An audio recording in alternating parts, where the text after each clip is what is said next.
pada masa kolonial Belanda, peta memiliki peran yang sangat penting dalam strategi penguasaan dan pengelolaan wilayah, termasuk di Palembang. Peta tidak sekadar alat navigasi, melainkan menjadi instrumen kekuasaan yang merefleksikan kepentingan politik, ekonomi, dan militer Belanda. Melalui peta, pemerintah kolonial dapat mengidentifikasi lokasi sumber daya alam, menentukan jalur transportasi strategis, serta merancang pembangunan benteng dan pos pengawasan untuk mengontrol pergerakan penduduk lokal. Di Palembang, peta kolonial menggambarkan detail wilayah seperti Sungai Musi, yang menjadi nadi perdagangan dan transportasi. Keberadaan peta ini juga membantu Belanda dalam menata administrasi kolonial, seperti pembagian wilayah kekuasaan, pendirian pusat pemerintahan, hingga pemetaan kawasan perkebunan dan tambang yang dieksploitasi untuk kepentingan ekonomi kolonial. Secara tidak langsung, peta kolonial mencerminkan perspektif kolonialis terhadap wilayah jajahannya, menyederhanakan ruang untuk memudahkan kontrol dan eksploitasi.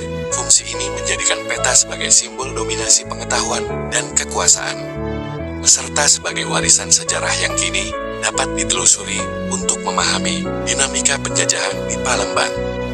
Selain sebagai alat kontrol wilayah, peta kolonial juga memainkan peran penting dalam perencanaan tata kota kolonial di Palembang. Belanda menggunakan peta untuk menentukan letak pusat pemerintahan, permukiman penduduk Eropa, daerah perdagangan, serta pemisahan kawasan pribumi. Hal ini tampak dalam pembagian ruang kota yang mencerminkan struktur sosial kolonial, dengan kawasan elit berada dekat dengan pusat kekuasaan, dan kawasan rakyat biasa berada di pinggiran kota atau daerah rawan banjir. Peta juga berfungsi sebagai dokumen hukum untuk memperkuat klaim atas tanah dan wilayah. Dalam banyak kasus, tanah-tanah milik masyarakat adat atau kerajaan lokal disita dan dijadikan milik pemerintah kolonial, lalu dituangkan dalam peta sebagai bukti administratif kekuasaan. Ini memperlihatkan bagaimana peta dijadikan alat legitimasi kolonialisme di atas wilayah-wilayah yang sebelumnya dikelola secara komunal oleh masyarakat setempat. Dari sisi militer, peta kolonial digunakan untuk strategi pertahanan dan serangan, khususnya dalam menghadapi perlawanan lokal seperti Kesultanan Palembang yang sempat memberikan perlawanan terhadap kolonialisme Belanda dengan bantuan peta topografi dan pemetaan sungai.